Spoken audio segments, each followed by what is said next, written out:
Okay, so I'll tell you a little bit about myself. I won't bore you with all the details, but I'll give you a few of the highlights. I am married to a very lovely woman. We have a young son who is the joy of our lives right now. I do have a clinical background in mental health counseling prior to becoming a counselor educator.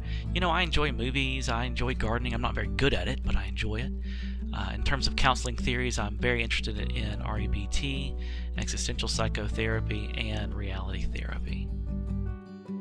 And to give you just a little bit of information about the course, this is a survey type course, which means that we will look at the highlights of several major counseling theories.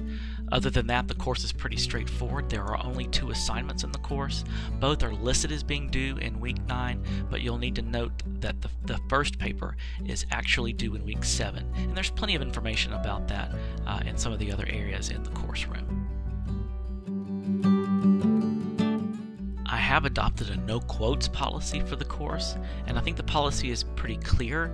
You are not allowed to use a direct quote from a source in this course, in the discussions, in your replies, in the assignments.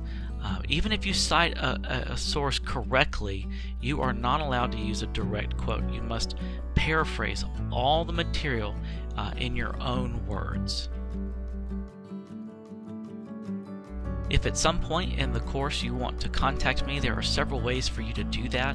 The best way is to ask me a question in the Ask the Instructor thread. That way others in the course get the benefit of seeing the answer to your question.